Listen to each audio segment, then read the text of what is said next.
May literacy assessment lang ay ugma. Ibi ka mabasa, practice tagbasa. Laoy! Nga po! Kanaw ha? Tanaw daw kung kamaw ka mabasa. Sige.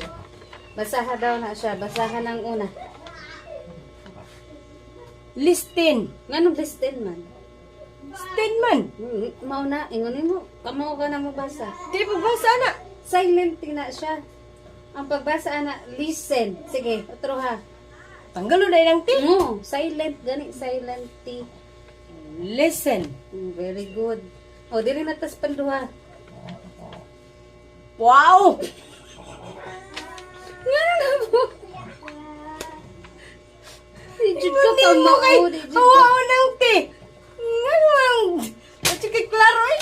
Hindi ka pa sa maestra. Di ka ka pa sa ugma, ha? Di ka ka pa sa ugma sa Hindi literacy. mo hawa ang ti. Sige klaro ni maestra ni.